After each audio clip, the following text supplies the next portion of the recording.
አለማወቅን ማወቅ ከእውቀቶች ሁሉ ታላቅ እውቀት ነው ይለናል ሶቅራጥስ።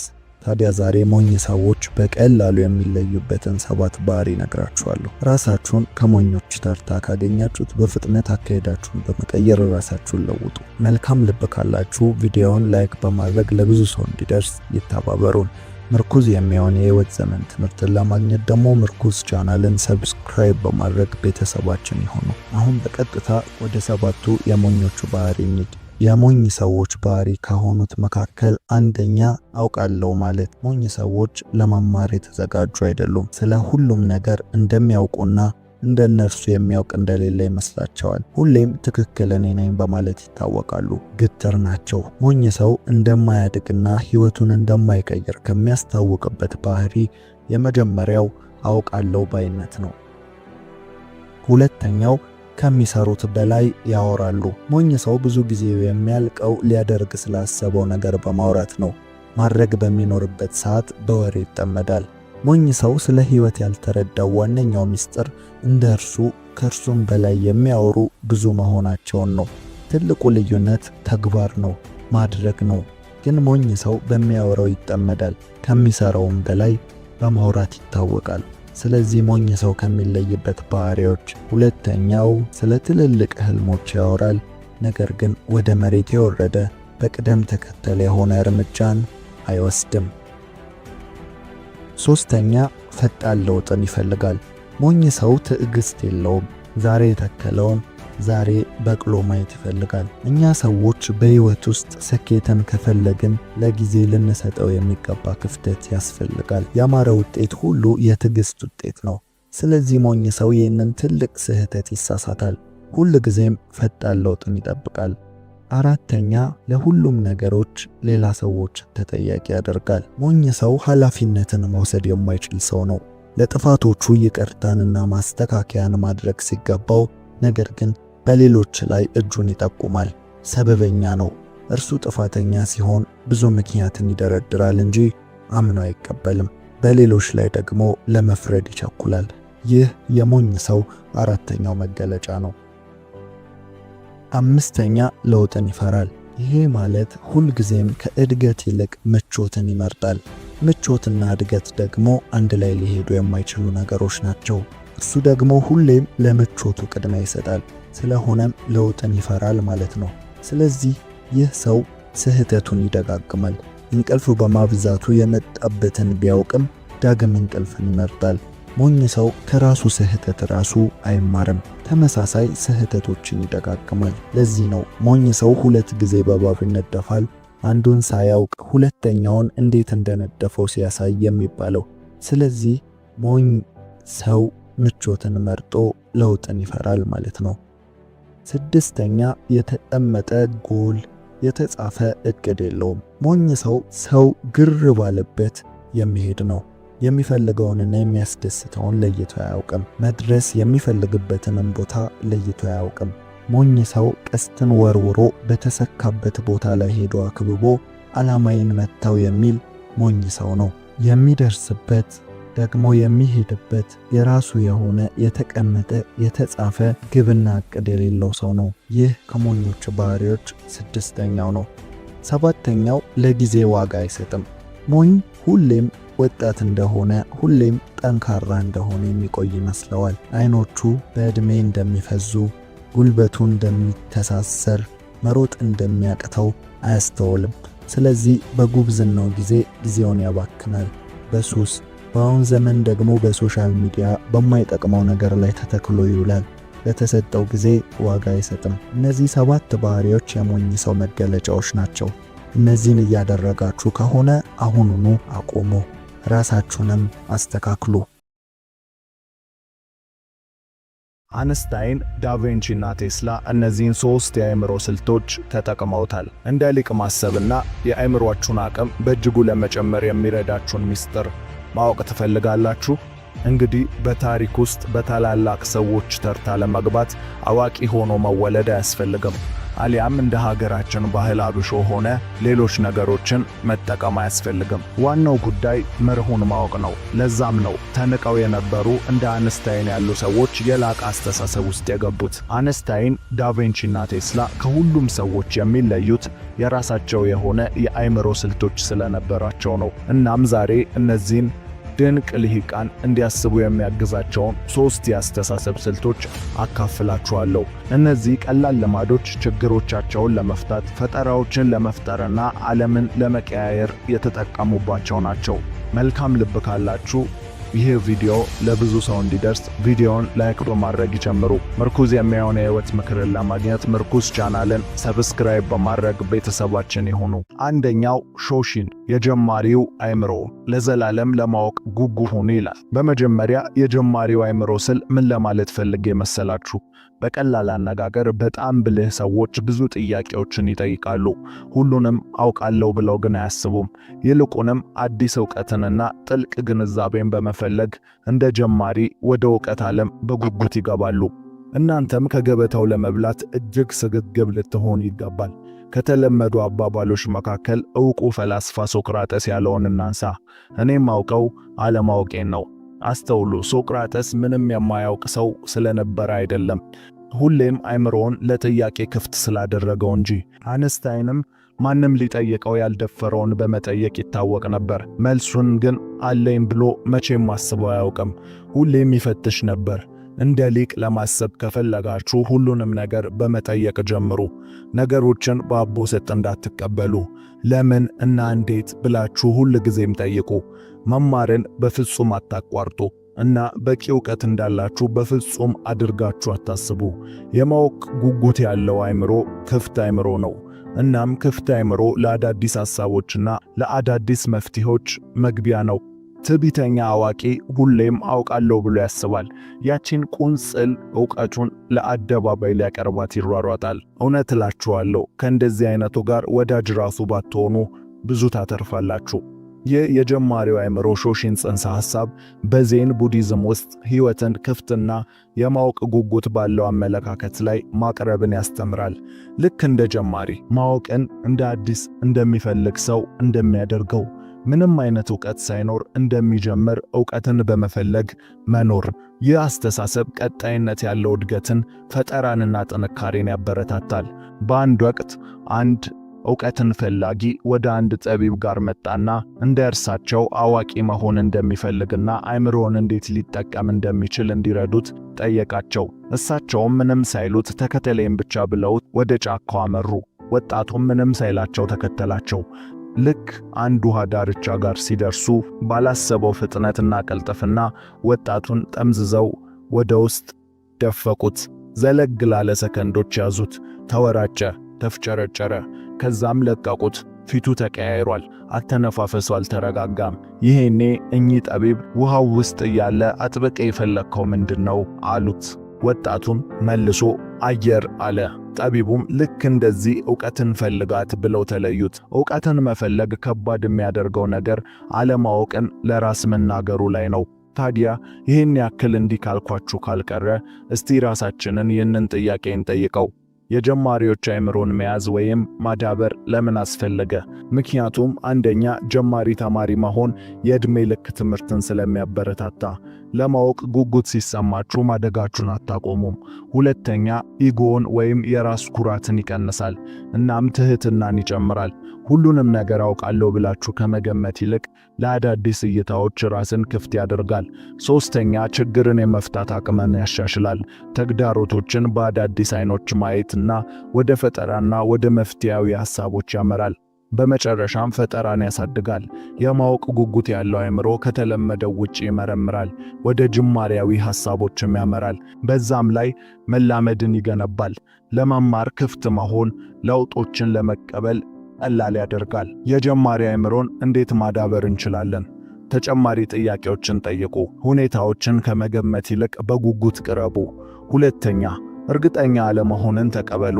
ያልታወቀን ሐሳብ ለማሰብ ከመፍራት ይልቅ በደስታ አስሱት። ሶስተኛ እንደገና ተማሩ። ግትር እምነቶቻችሁን ትታችሁ ነገሮችን በተለየ መንገድ ለማየት ፈቃደኛ ሁኑ። አራተኛ አዳዲስ ተሞክሮዎችን ሞክሩ። ከምቾት ቀጠናችሁ ውጡ። በአዳዲስ እንቅስቃሴዎች፣ በትርፍ ጊዜ ማሳለፊያዎች ላይ ራሳችሁን አሳትፉ። አምስተኛ በጥሞና ጊዜ ውስጥ ቆዩ። ትኩረትን የሚከፋፍሉ ነገሮችን አስወግዱ እና ልክ እንደ አንድ እውነተኛ ጀማሪ በሚያደርገው ልምድ ላይ አተኩሩ።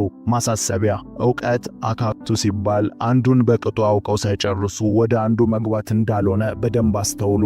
ግትር አትሁኑም ስንል ወላዋይና አቋም የለሽ ሁኑ ማለትም አይደለም። ስለዚህ ይህንን ሚዛን መስራትን ለእናንተ ተውኩት። ሁለተኛ በጥልቀት ማሰብ፣ አእምሮን ከሚረብሹ ነገሮች በመከለል። ሁለተኛው ስልት ጥልቅ አስተሳሰብ ነው። ታላላቅ ሐሳቢዎች ለማሰብና ለማቀድ ወደ ሐሳቦቻቸው ዘልቀው ለመግባት ከሚያዘናጋና ከሚረብሽ ነገር በጸዳ መልኩ ብቻቸውን ለሰዓታት ያሳልፋሉ። እንደ ሊቅ ለማሰብ አእምሮአችሁን ከሚረብሹ ነገሮች መጠበቅ አለባችሁ። ይህ ማለት በየቀኑ ያለማቋረጥ በጥልቅ ሐሳብ ላይ በማተኮር ጊዜ መመደብ ማለት ነው። ከጩኸቱ ለመውጣት በየቀኑ 1 ሰዓት ውሰዱ። በዚህም ሰዓት ስልክ የለም፣ ኢሜሎች የሉም፣ ንጹህ ነጸብራቅና እቅድ፣ ከዛ እናንተ ብቻ። ይህ የብቸኝነት ሰዓት የእናንተ ምርጡ ጊዜና ምርጥ ሐሳቦቻችሁን ያለ ገደብ የሚመጡበት ነው። ችግሮችን የምትፈቱበት፣ ራሳችሁ ለራሳችሁ ግልጽነትን የምታገኙበት፣ ራስን ማግኛ የምትፈጥሩበት ሰዓት ነው። ጂኒየስነት በአጋጣሚ አይከሰትም። የአንድ ነገር ትኩረትና አስተሳሰብ ውጤት ነው። ትኩረት ወደ ማንኛውም ነገሮች ማለትም አካላዊም ሆነ አእምሮአዊ ነገሮች ላይ ኃይልን ያመጣል። አስታውሱ፣ ማንም ሰው ሁለገብ ሆኖ ወይንም ሁሉ አይቅርብኝ ሆኖ ታላቅ ሊሆን አይችልም። በሌላ አነጋገር ማንም ሰው በሁሉ ዘርፎች ላይ ምርጥ መሆን አይችልም። ስለዚህም ትኩረት ወሳኝ ነገር ነው። ወደሚቀጥለው የእድገት ደረጃ ብቸኛው የመሄጃው መንገድ ትኩረት ወይም ትልቅ ግንዛቤ ማድረግ ነው። ስለዚህ በዚህ ሰዓት ልታደርጉ የሚገባችሁን በቅደም ተከተል እጠቁማችኋለሁ። አንደኛ፣ ቅድሚያ የምትሰጧቸውን ነገሮች አስቧቸው። ሁሌም በሁሉም ነገር ቅድሚያ የሚያደርገውን ነገር መለየት የብልሆች መንገድ ነው። ሁለተኛ፣ የሚረብሹ አዋኪ ነገሮችን ከአቅራቢያችሁ አስወግዱ። ይህን ማድረግ ከፍተኛ ዋጋን ይጨምርላችኋል። ስለዚህም ስልክም ሆነ ሰው አጠገባችሁ እንዳይኖር ማድረግ ይጠበቅባችኋል። ሶስተኛ፣ ትኩረት የምታደርጉባቸውን ሐሳቦች በዝርዝር አስቀምጡ።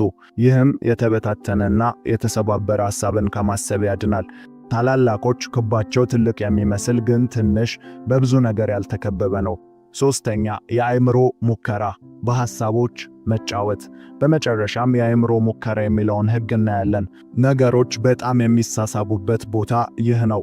አንስታይን ሐሳቦቹን ከመጻፉ በፊት ወይንም እውን ከማድረጉ በፊት በጭንቅላቱ ውስጥ ያሉትን ሐሳቦች ለመፈተሽ የሐሳብ ሙከራዎችን ተጠቅሟል። ብዙ ኃያል ደራሲያን የኢማጂኔሽን ክፍላቸውን ብሩህ ያደርጉታል። እርሱም የተለያዩ ሁኔታዎችን አስቦ የሚያስከትለውን መዘዝ በአእምሮ ያወጣል፣ ያወርዳል። እስከ ዛሬም እኛም በውጤቶቹ እንገረማለን። ይህንን እንዴት ተግባራዊ ማድረግ እንደምትችሉ አሳያችኋለሁ። በመጀመሪያ ሁሌም ውሳኔ ከማድረጋችሁ በፊት ቢሆንስ ብላችሁ በአይነ ህሊናችሁ ማየት ጀምሩ። ይህን ባደርግስ፣ ያንን መንገድ ብሄድስ፣ የተለያዩ ውጤቶችን በአይነ ህሊናችሁ ተመልከቱ። ይህ አእምሮአዊ ጨዋታ ነገሮችን ከተለያየ አቅጣጫ እንድትመለከቱት ይፈቅድላችኋል። ይህ የቢሆንስ ሕግ ያለ ገደብና ያለ መከላከል ድንበሮችን መጣስ ስለሚችል ልዩ ስሜትንም ይፈጥራል። ይህም ወደ የበለጠ ፈጠራና ስልታዊ ውሳኔዎች ሰጪነት ይወስዳችኋል። በጣም ጥሩ ሐሳቦች ብዙውን ጊዜ በአእምሮአችሁ ውስጥ ከሐሳብ ጋር በመጫወት ይመጣሉ። እንቅስቃሴ ከማድረጋችሁ በፊት ሊሆኑ የሚችሉትን አስቡ። እንዲህ አይነቱ ሙከራ የበለጠ አእምሮአችሁን ያጎለምሰዋል። አእምሮ ደግሞ ሲጎለምስ የፈጠራ ብቃቱ ወደር የለሽና የማይቆም መሆን ይጀምራል። አንድ ነገር ቀድሜ ልንገራችሁ። ይህ ሐሳብ ምናልባት ለአንዳንዶቻችሁ የመጀመሪያ ሊሆን ይችላል። ቢሆንም ግን ግራ ቢገባችሁም የጨዋታው ሕግን እስክትረዱት ስለሆነ በፍጹም ቶሎ እጅ እንዳትሰጡ። ምክንያቱም ብልህ ካለ መሆን ታግሶ ጠቢብ መሆን እጅግ የላቀ የራስ ሽልማት ነው። ሳናውቀው አእምሮአችንን የሚጎዱ በየቀኑ የምናደርጋቸው የተለያዩ ልማዶች አሉ። ይህም የማሰብ አቅማችንን እያዳከመ በህይወታችን ላይ የሚገጥሙ ጉዳዮች ላይ ውሳኔ የመወሰን፣ የማመዛዘን፣ የመምረጥ፣ የማስተዋል፣ ችግሮችን የመፍታትን፣ ስሜትን የመቆጣጠር አቅማችንን እየገደለ ይገኛል። በዛሬው ቪዲዮ በየቀኑ የምናደርጋቸው ነገር ግን የአእምሮን የማሰብ አቅም እየጎዱ ያሉ በሳይንስ የተረጋገጡ አሁኑኑ ልታስወግዷቸው የሚገቡ 10 ልማዶችን እናወራለን። መልካም ልብ ካላችሁ ቪዲዮውን ላይክ በማድረግ ይጀምሩ።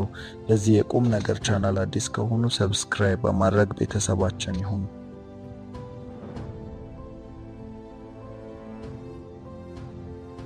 ከ10 አእምሮን ከሚጎዱ ልማዶች መካከል የመጀመሪያው በቂ ውሃ አለመጠጣት ነው። ከሰውነታችን ክፍል ከፍተኛውን የውሃ መጠን የሚጠቀመው አካላችን አእምሮ ነው። የሰውነታችንን 2/3 ወይም 60% ውሃ ነው። ታዲያ ብዙ ጊዜ ውሃ ጠጡ በቀን እስከ 8 ብርጭቆ እየተባለ እንሰማለን። ታዲያ የሁሉ ለምንድን ነው? አእምሮአችን ሆነ ሰውነታችን ውሃ ስንጠጣ ምንድነው የሚጠቀመው? የሚፈጠረው እንደዚህ ነው። በሰውነታችን ውስጥ ያሉ ሴሎች በሙሉ በውሃ ላይ ጥገኛ የሆኑ ናቸው። በቂ ውሃ የማያገኙ ከሆነ ግን እያንዳንዱ ሴል በአግባቡ ስራውን ማከናወን እየከበደ ይመጣል። በውሃ እጥረት ከሚፈጠሩ ችግሮች መካከል አንደኛ ለራስ ምታት ወይም ለራስ ህመም፣ ትኩረት የማጣትና ግራ የመጋባት ስሜቶች ዋነኞቹ ናቸው። ስለዚህ ችግሮቹን እንኳን ካስተዋላችሁ አእምሮ ላይ የሚደርሰው ጫና መሆኑን ትገነዘባላችሁ። ስለዚህ ሁልጊዜም አእምሮ በፍጥነት ማሰብ እንዲጀምር፣ ጤነኛ እንዲሆን የፈሳሽ መጠናችሁን ተቆጣጠሩ ወይንም በቂ ውሃ ጠጡ። ሁለተኛ ከፍተኛ የሆነ ስክሪን ታይም። ይሄ ማለት በስልክ ወይም በኮምፒውተር ላይ የምታጠፉት ጊዜ ማለት ነው። ታዲያ ጠቃሚም ሆነ ጎጂ ነገር የምትሰሩት አሁን እያወራን ያለነው ስለምትጠቀሙት ጉዳይ ሳይሆን መጠቀማችሁ ብቻ የሚያመጣባችሁን ጉዳት ነው። በአጭሩ ስናብራራው ከኮምፒውተር፣ ስልክ ከመሳሰሉ ስክሪን ካላቸው ነገሮች የሚወጣው ጨረር ብሉ ላይት በመባል ይታወቃል። ታዲያ ይህ በአእምሮአችን ላይ ከፍተኛ ጉዳትን ከሚፈጥሩ ላይቶች ውስጥ ዋነኛው ነው። ይህንንም አምራቾቹ ሆነ ስክሪንን በደንብ የሚያውቁ ወይም ሳይንቲስቶች በደንብ አድርገው የሚያውቁት ነገር ነው። ለዚህም ሙሉ ለሙሉ ባያጠፋውም ግን ጨረሩን የሚቀንስ ሲስተም በአብዛኛው ስልኮች ላይ አለ። ያም ስክሪኑን ዋርም ጨረር በመልቀቅ ለማቀዝቀዝ የሚሞክር ነው። ምናልባት በመነጽር ጉዳዮችም ላይ እውቀቱ ካላችሁ በኮምፒውተር ስራ ላይ ለተሰማሩ ሰዎች ብሉከት የሚባል መነጽር ይታዘዝላቸዋል። ያም የብሉ ላይትን በትንሹም ቢሆን እንዲቀንሰው ያደርጋል።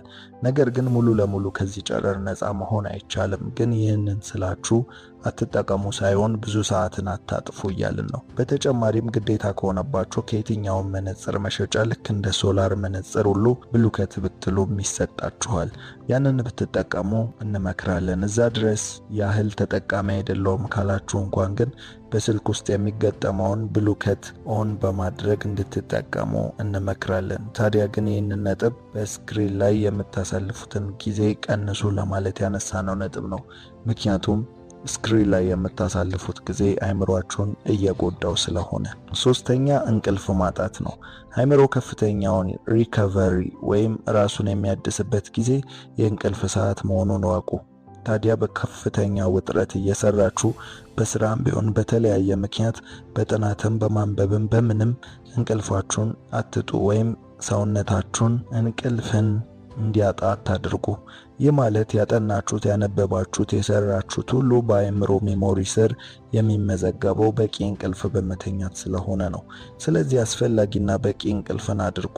በምንተኛበት ጊዜ የሚከናወነውን በጥቂቱ ለማስረዳት ያክል እንቅልፍ ላይ በምንሆንበት ጊዜ አእምሮ ቀን የመዘገበውን ኢንፎርሜሽን እያጣራ ካጭሩ ትውስታችን ወደ ረጅሙ ትውስታ የሚወስድበት ጊዜ ነው። ያም ማለት በንቁ የአእምሮ ክፍል ወደ ድብቁ የአእምሮ ክፍል ማለት ነው። ድብቁ የአእምሮ ክፍል ማለት ደግሞ ልማዳችንን የሚቆጣጠር፣ ለረጅም ጊዜ አብሮን የሚኖር፣ ዕውቀትን የሚከማችበት የአእምሮ ክፍል ነው። ንቁ የአእምሮ ክፍል አሁንና ለጊዜው ብቻ የሚሆኑ ፈጣን ትውስታዎችን የሚመዘግብ ሲሆን በቀን ውስጥ የስሜትና የልማድ ጉዳዮችን ይመዘግባል። ድብቁ የአእምሮ ክፍል ይቆጣጠራል ማለት ነው። የዕውቀትና ጊዜያዊ የማሰብ፣ የውሳኔ፣ የምርጫ ጉዳዮችን ደግሞ ንቁ የአእምሮ ክፍል ይቆጣጠራል። ስለዚህ በምንተኛበት ጊዜ ሰውነታችን እረፍት ላይ ሲሆን አእምሮ ደግሞ ራሱን ማደስ ላይ ይሰራል ማለት ነው። ስለዚህ በቂ እንቅልፍን አገኙ። አራተኛ የተስተካከለ አመጋገብ አለማግኘት ነው። አእምሮ እንዲጎለብት የሚያደርጉ ብዙ ምግቦች አሉ። ለምሳሌ ፋቲ አሲድ ምግቦች እንደ አሳ፣ ቫይታሚን ያላቸው አትክልትና ጥራጥሬ ምግቦች እያለን ብዙ መጥቀስ እንችላለን። አእምሯችን ሰውነታችንን የሚጎዱ ምግቦችን ማለት ደግሞ ጃንክ ፉድ የምንላቸው የተጠበሱ ምግቦች፣ መንገድ ላይ የሚሰሩ ፈጣን ምግቦች፣ ጣፋጭ የበዛባቸው የተለያዩ የቅባት መጠናቸው ከፍተኛ የሆኑ ምግቦችን መመገብ ለጤናም ሆነ ለአእምሮ ከፍተኛ ጉዳትን ያስከትላሉ። በይበልጥ ስኳር የበዛባቸውን ጣፋጮችን መብላት ለታይፕ 2 ስኳር ህመም፣ ለጥርስ ህመም፣ ፊት ላይ ብጉር እንዲወጣና ለውፍረት እንደሚያጋልጥ የጤና ባለሙያዎች ይናገራሉ። ታዲያ ስኳር የበዛባቸው ምግቦች ከሰውነትና ከጤና እንጂ እንዴት ከአእምሮ ጋር ይገናኛል ብላችሁ ልትጠይቁ ትችላላችሁ። ታዲያ ስኳር የበዛባቸው ምግቦችን መመገብ የምግብ ፍላጎትን ከሚያጠፉ ነገሮች የመጀመሪያው ነው። ሰውነታችን ፕሮቲንን፣ የተመጣጠነ ምግብን ስለማያገኝ ወደ አእምሮ የተመጣጠነ ንጥረ ነገሮች እንዳይደርሱ ያደርጋል። አእምሮአችን በዚህ ምክንያት ኢነርጂ ስለማያገኝ ለመዳከም፣ ለተለያዩ ጉዳዮች ይጋለጣል። የማስታወስ ችግር፣ ትኩረት የማጣት፣ የጭንቀት ችግሮችን ያመጣል። ይህ ሁኔታ በይበልጥ በህፃናት ላይ ሊከሰት ይችላል። ስለዚህ ለልጅም ቢሆን ጣፋጭ ነገሮችን አታብዙባቸው። እንዲሁም ለራሳችን ስኳር የበዛባቸውን ምግቦች ለጤናም ሆነ ለሰውነት ለአእምሮ ጎጂ መሆኑን እንደ አቅማችን የሚገኙ ጤነኛ ምግቦችን ጎጂ መሆኑን አውቀን እንደ አቅማችን የሚገኙ ጤነኛ ምግቦችን መመገብ እናዘውትር። ስለዚህ የአእምሮን አቅም ከሚጎዱ ነገሮች አራተኛው የተስተካከለ አመጋገብ አለመኖር ነው ማለት ነው። አምስተኛ የሚጮሁ ነገሮች። ይህ በከፍተኛ መጠን አእምሮን ከሚረብሹ ነገሮች መካከል ዋነኛው ነው።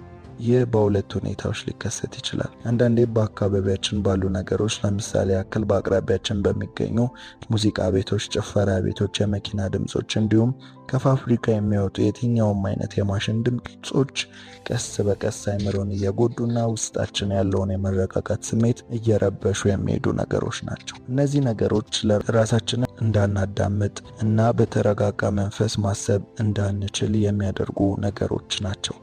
ሰው ከራሱ ጋር ጥሩ ጊዜን ለማሳለፍ ጸጥ ያለ አካባቢ ያስፈልገዋል። ይህም ሁልጊዜ የሚጮህ ነገር ያለበት ቦታ ላይ የምናሳልፍ ሲሆን በከፍተኛ ሁኔታ አእምሮ ኃይሉን እያጣና እየተጎዳ ይሄዳል። ለዚህም መፍትሄው ምናልባት አንዳንዶች ሲያረጉ አይታችሁ ሊሆን ይችላል። ጆሮ ላይ ጥጥ በማድረግ ወደ ውስጥ የሚገባውን የድምፅ መጠን መቀነስ ነው። ቀላል መፍትሄ ነው፣ ነገር ግን ካላደረግነው ጉዳቱ የከፋ ነው።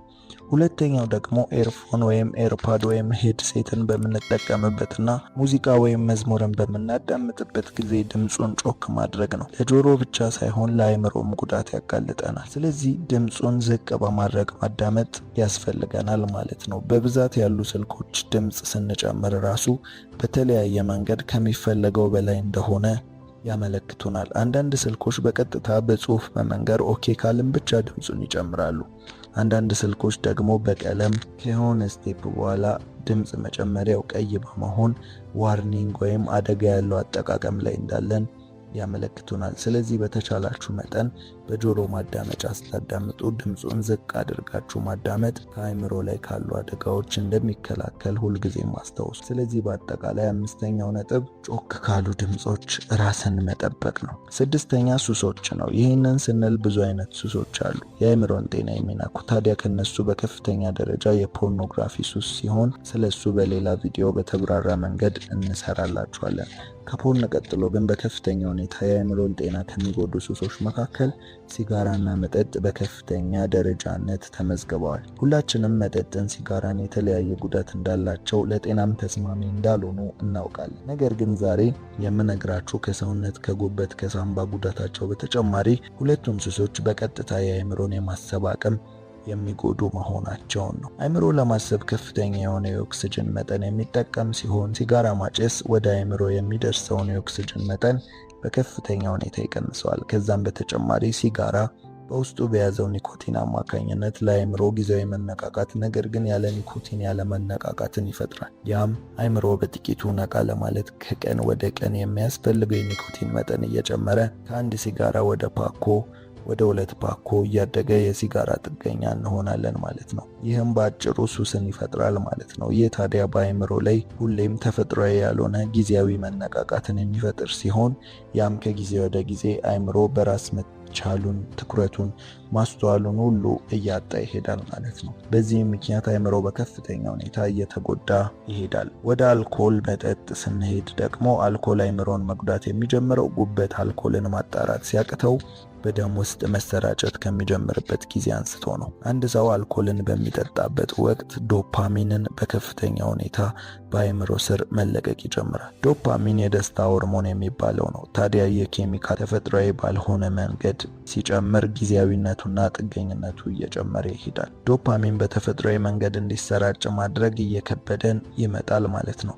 ስለዚህ ያለ አልኮል ያለ መጠጥ በድብርትና በጭንቀት ውስጥ እንዘፈቃለን ማለት ነው። ይህም በቀጥታ አልኮል ከአእምሮ ጋር ያለውን ግንኙነት ያሳየናል። ስለዚህ አልኮልን መጠቀም አቁሙ። በአጠቃላይ የትኛውም አይነት ከውጭ የሚገባ መጥፎ ሱሶች ሁሉ ለአእምሮ ጎጂ መሆናቸውን ተገንዘቡ። 7ኛ ብዙ ስራ በአንድ ጊዜ ውስጥ ማከናወን። ይህ ማለት ትኩረትን ስለመጠበቅ ነው። ያም በአጭሩ በአንድ ጊዜ ውስጥ ብዙ ሐሳብና ስራ በሚኖርበት ጊዜ ትኩረት ስለሚከፋፈል አእምሮ የማስታወስ አቅሙ እየተዳከመ ይመጣል። ይህ በአሁኑ ዘመን ላይ ቲክቶክ ነው ማለት እንችላለን። ያም አንድ ሰዓት ውስጥ ብዙ የተለያዩ ሐሳብና አይዲያ የተለያዩ ጉዳዮችን ስክሮል በማድረግ በምንመለከትበት ወቅት አእምሮአችን ትኩረትን መሰብሰቡን ማሰላሰሉን እያቃተው ይሄዳል። ወይም በእርጋታ ማገናዘብ ስለማይችል ውሳኔ ምርጫ በሚያከናውነው አእምሮአችን ክፍል ላይ ጉዳት እየደረሰ ይመጣል። ይህ በሳይንስ የተረጋገጠ ጉዳይ ነው። ሰው ስክሮል እያደረገ ብዙ ሰዓትን ሲያጠፋ ብዙ ያወቀ ይመስለዋል፣ ነገር ግን ምንም አይነት እውቀትን አልገነባም። ምክንያቱም ይህንን በሚያደርግበት ወቅት በአጭሩ ትውስታ የአእምሮ ክፍላችን ውስጥ አስፈላጊው እውቀት ተፈላጊው ጊዜ ሳይሰጠው በተቆራረጠ መንገድ ስለሚቀመጥ። እያወራን ያለነው ስለማይጠቅም ቪዲዮ ስለመመልከት አይደለም። የአንዳንዶች ስልክ ላይ ምናልባትም የምትመለከቱት ለስራችሁ ለዓላማችሁ የሚጠቅማችሁን ብቻ በመሆኑ አልጎሪዝሙ ይህንን ተረድቶ ያንን ብቻ እየመረጠ ሊያመጣላችሁ ይችላል። ስለዚህ የምናወራው ይህንን የማይጠቅም ቪዲዮ ስለመመልከት አይደለም። ነገር ግን በስፋት ያላሰላሰላችሁት በደቂቃ ውስጥ በሚቀያየረው የቪዲዮ ሀሳብ ምክንያት አጭር ትውስታን የሚያከማቸው የአእምሮ ክፍል ባልተጨበጠና በተቆራረጠ ሀሳብ ይሞላል። ያም ሀሳቡ ላይ በጥልቀት ባለማሰባችሁ፣ ባለመምረጣችሁና ባለመለየታችሁ ምክንያት ያ ሁሉ በአንድ ሰዓት ውስጥ የተመለከታችሁት ከ60 በላይ የአንድ ደቂቃ ቪዲዮ በሙሉ ለሙሉ ኪሳራ ይሆናል ማለት ነው። ኪሳራነቱም የሚረጋገጠው በምንተኛበት ጊዜ አእምሮ የተጨበጠ ነገር ከአጭር ትውስታ ውስጥ ምንም ስለማያገኝ ወደ ረጅም ትውስታ የሚተላለፍ ነገር የለም ማለት ነው። ያም ማለት ዛሬ ያያችሁት ቪዲዮ በጥቂት ጊዜ ምናልባትም ከ1 እስከ 3 ወር ውስጥ ባለ ጊዜ ውስጥ ሙሉ ለሙሉ ከአእምሯችሁ ይጠፋል። ብታዩት እንኳን አይታችሁት እንደነበር እስከማታስታውሱ ወይም እስኪያቅታችሁ ድረስ። ይህ ሁሉ ሰው ለአእምሮ ጤናው በአንድ ጊዜ አንድ ነገር ላይ ብቻ ወይም ከዛ ተያያዥ ነገር ላይ ብቻ ጊዜውን ማጥፋት እንዳለበት ያመለክተናል። ስለዚህ ከሶሻል ሚዲያም ወጥተን ብናስብ በአንዴ 2 እና 3 ስራን ስንሰራ ውጤታማ እንድንሆን የሚያደርግ ቢመስለንም በተቃራኒው ነው። ለምሳሌ ብዙዎች በኮምፒውተር ስራ እየሰራን በዛው ሰዓት ደግሞ በቴሌግራም በመሳሰሉ ማህበራዊ ሚዲያዎች የሚላክልንን መልእክት እየመለሰን ስንሰራ ብዙ ችግር ያለው አይመስለንም። ግን ከፈለጋችሁ ሞክሩት። ያንን ስራ ያለ መልእክት ወይም የቴሌግራም መልእክቱን ባለመመለስ ስራው ላይ ብቻ አተኩራችሁ ብትሰሩ 30 ደቂቃ የሚፈጀው የሆነው ስራ መልእክት እየመለሳችሁ ስትሰሩ ግን በትንሹ 2 እና 3 ሰዓታትን ሊፈጅባችሁ ይችላል። ይህም ለሰው ልጅ ምን ያህል ትኩረት የሚሰጠውን ውጤታማነት ያመላክተናል። ስለዚህ እየበላችሁ ስልክ አትንኩ። ስልክ ላይ ሆናችሁ ደግሞ ሌላ ስራ አትስሩ። ለሁሉም ሙሉ ትኩረት ሰጥታችሁ አንዱን በአንድ ጊዜ ብቻ አድርጉ።